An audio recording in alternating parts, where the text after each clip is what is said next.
I don't know if either of you have ever wanted to write a song, but if you have, then you're about to get a masterclass in doing just that. Niall Toner, broadcaster, musician and songwriter, released a book called The Nuts and Bolts of Songwriting, and he's in studio with us to tell us what those nuts and bolts are, Niall. The very first, I think it's the first chapter in the book, in fact, is called The First Most Important Ingredient.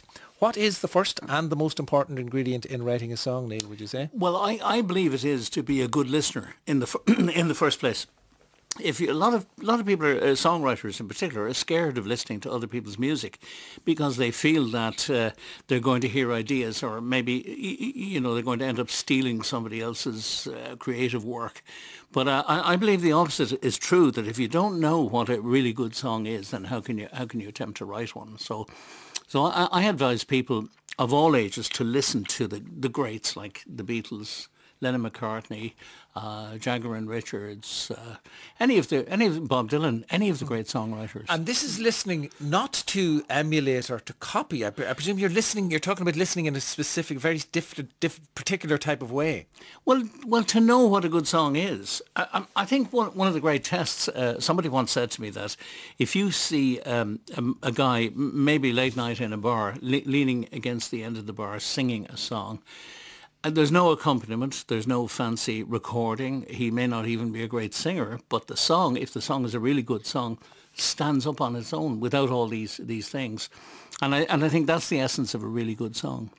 Now, at the beginning of the programme, and indeed halfway through the programme, I mentioned to people that you would be coming in, and I said, do give us some questions, please, and people who want to continue doing so. 51551 is the text, and at RTE Arena on Twitter. One of the things has come up, one of the questions that's come up is about technology, in fact.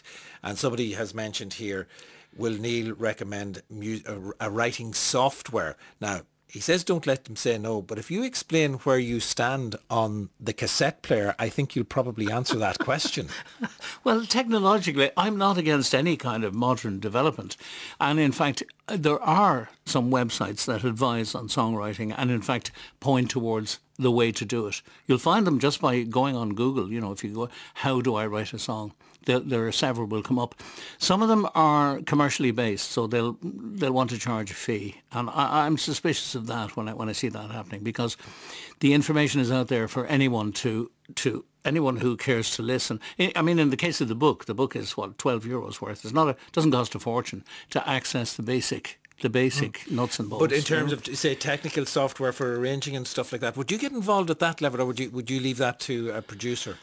I tend to leave that to people who know that territory better than I do. I like to think of myself in terms of the songs as being the creator, or the maker of the song, the crafts person. And if I want that song then to sound the best possible it can sound, I don't mind going to somebody who's really technically proficient at doing that. And you do give advice in the book concerning the cassette player. You find this still, despite all of the tools that are out there, the cassette is still a very valuable tool for you. It's rapidly disappearing, I notice. In fact, I had a check around the shops in Dublin today thinking, how would if I had given the advice to people to use a cassette, how easily are they going to be able to source one? And a couple of places I tried looked at me with a rather blank expression and said, would you grow up, or, come to the 22nd century. Somebody suggested to me you might have to explain to some of our younger listeners what a cassette is. Indeed, I think that's very true. I sometimes during the winter I teach young people guitar, and they come into my music room and they see the vinyl, the turntable with the vinyl, and they don't know say, what is that? They've never seen one. But explain to me precisely how you use the cassette players, because I suppose somebody, if they want to use an MP3 player or they want to record something on the phone, how do you use it? I think to be honest with you, the word cassette should really be a metaphor for whatever mechanical device you're using, rather than absolutely a cassette. Yeah. I mean, like an MP3 player, or indeed like a modern mobile phone, because you've got a stop-start. I mean, my own phone has a little recording studio in it, and if I'm walking along and I get a piece of inspiration, I can bang it straight onto the mobile phone, and it means I don't lose it. Everything you collect on it, or everything you put onto it, is not going to be a hit record. But rather than lose that little inspirational moment, Might only be a snippet of a melody or something like that. yeah, very much melody particularly, because you'll think of it as you're walking, as you're taking your daily exercise, you'll think of the most wonderful melodies, and you say, I'll write that down when I get home. But if you leave it that long, it has flown. It's already gone. It's gone. Yeah. Chapter entitled, or another chapter heading, "The Title is Vital." Now, how do you come up the song title itself? Is this something that comes after the event, or at the moment, or when does it happen for you? It depends, and I know it's different for all writers. But very often when you see a title, for instance, if you take a Garth Brooks song, where the title is "If Tomorrow Never Comes," it has almost told the full story in the title, in that simple little set of words, and that was one of his originals. Or "Ain't Going Down Till the Sun Comes Up," kind of, it immediately suggests that people are going to go balls to the wall till the last man is left standing, So that's a great title, is that kind of thing that almost encapsulates the song almost writes itself after that. We have a song title, or a song of yours up here, and the title is "Judge and Jury." When did that title come? Before or after the moment of writing? It came before. My wife and I were watching a CSI Miami, I have to confess, and we were the kind of analytical way they go about examining the evidence. And we were on the train from Bagnallstown to Dublin the following morning, and my wife had said to me, "How long does it normally take you to write a song?" And I said, "Well, sometimes 5 years, sometimes 15 minutes, So I took the challenge, and I got a piece of paper, and I, inspired by the CSI Miami, I wrote the Judge and Jury song. So it took about an hour. And this was the result of an hour's work.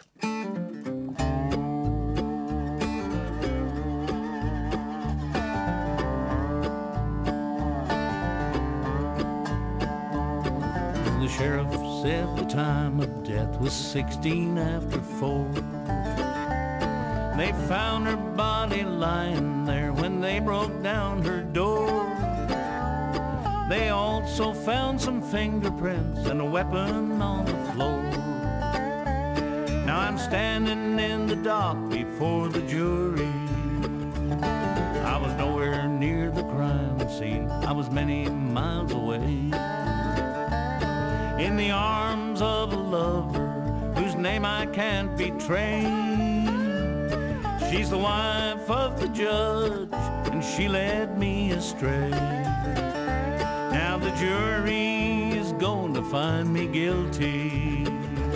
Nothing concentrates the mind like a hanging, they say. That saying rings so true as I sit condemned today. Innocent or guilty, there's a price I'm gonna pay when the judge and the jury find me guilty.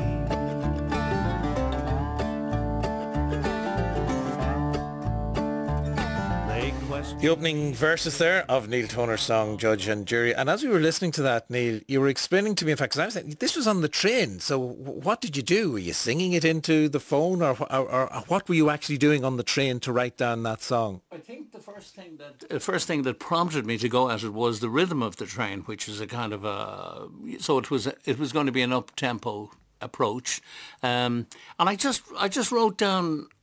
I tried to write it down in prose first, just the story that I had in my mind, and it was about this. It's kind of based on the idea. There's a great old song called "The Long Black Veil," about a woman who has been wrongly accused, and she walks the streets at night, facing her accuser and all of that. So it was that kind of thing. Just the way that sometimes.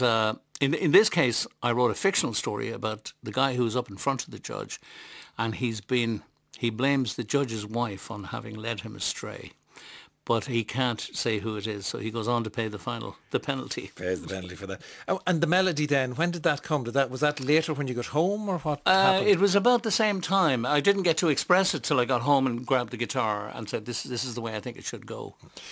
Picking up on what you said about, don't let your inspiration disappear when it comes. Poet Kathy Darcy tweeted in to say she speaks lines of poetry into her phone when paper isn't handy, and that it's invaluable. Very good, yeah. Same same thing, obviously. I suppose a poetry and a lyric are not that far from each other. No, so sometimes they can be quite distant, but at other times they can be just one and the same. I mean, I tend to write some songs like little poems, which have no melody, and then I might sit down later and put a melody on. One of the tips that I found very interesting, particularly for maybe somebody who thinks, oh, I'm great at telling stories, or I'm great at writing a poem, but I can never get the melody. You have a suggestion about taking great songs and rewriting the lyric. Just explain that and what you think the value of it is. I think the value is that great songs, or songs that we consider to be great, that we'll sing at the drop of a hat, like a great Lennon and McCartney song, like Yesterday, or Blackbird Singing at the Dead of Night. You could think of any number of great songs. And if you sing those, they're written in perfect metre. They're perfect in every way, and we can never see them being, the lyric and the melody being separate. They come to us as a unit, as all one. And writing by the deconstruction method, what you do is you take a famous song like that and you rewrite the lyric. So you rewrite the lyric of your favourite famous song, and then when you've rewritten the lyric, you rewrite the melody. So you end up with a new song. Now, it's not necessarily a masterpiece, but what it is a totally new song in perfect metre. So you might keep the tune of Yesterday, give it a new lyric, and then go off when you've got your new lyric and write a new melody. Write a new melody. And but really what it does is it familiarises you with the techniques of getting what should be a great song in perfect metre. Again, I've heard people, writers talking about one of the things they do is to literally go to a novelist they love and write down a paragraph of the novel, of the finished novel, just to get a sense of the rhythm of that writer's writing. Absolutely, and another good tip is that there's no copyright in titles. So you can go to a website like BMI or ASCAP and look up the titles, and you may see a title that's inspirational, and just go and write your own song to that title. Many people are very protective, of their work. So they want, I'm writing this song and I'm going to sing this song. How good an idea is it, do you think, to actually write the song and then let go of it and hand it over to an interpretive artist, if you like? I think it's almost essential, because for the song to get a life in the first place, even very often if we're writing songs, particularly in a family situation, the people around us will say how wonderful the song is, but that's not really a critical critique, if you know what I mean. I mean, my wife thinks that everything I write is absolutely wonderful and tells me so, but that, first of all, that may not always be true, and secondly, she's obviously biased towards what I do. Subjective opinion, very much. Exactly, but if I can give that song to somebody else, I mean, I'm blessed to live in the Blackstairs Mountains, and Mick Hanley, a wonderful Irish songwriter, lives just across the mountain. And if I can give a song to Mick and ask him to sing it for me, and it comes back to me from somebody else, then the song already, now he may not be going on to record it, or he may not even like the song, but hearing it coming from another performer gives the song a life straight away. I suppose it gives the writer of the song an outside view that they don't have if they're performing it themselves. Absolutely. Again, picking up on what you've just been saying, Bernie Taupin, I think is how I would say Bernie's name, she writes lyrics to the music of Elton John, so she's got good music to start her lyrics with there. Another tweet that came in to us earlier, in fact, where is it down here? Karen Maloney tweeted a question in. I've written a song, but I don't know what to do. How do I go about submitting it? Well, it depends if she wants to submit it to Elton John or One Direction. Would you suggest aim high, or would you say, oh look, be realistic? What would your attitude on that be? No, I think if you have a song that's good, enough, you should aim as high as you like. Go and hassle them at the dressing room door or whatever. Make a little demo and give the song to people to artists will usually be pretty good at coming back and saying, look, I think this is something I'd like to record, or if you don't hear from them, well, you know that it's not going to happen. Now, I'm not sure whether Rob here is being a little bit clever or just asking a serious question. What's the bridge in a song that James Brown wants to take it to? Do you explain what the bridge is, in case he's asking a serious question as well as being clever with the James Brown song? No, he is asking a serious question. The bridge, very often, it depends on the structure of the song. But if you have a song that has, let's say, an introductory verse, which introduces you to the story of the song, another verse that develops that story a little, and then it's going to go to a chorus which explains the whole thing. That the bridge is often that little device between the verse and the chorus. It can be one or two lines, but it just sits in there and brings the listener up to the cracking idea in the chorus. So picking up on the radio cassette, and Jaden is very keen that we know this, the radio cassette is still being made by Roberts in the UK, so don't be worrying, you're still going to have one. Niall, the book is called The Nuts and Bolts of Songwriting. It's out now, released, as you mentioned, from your home place, released by Black Stairs Publishing.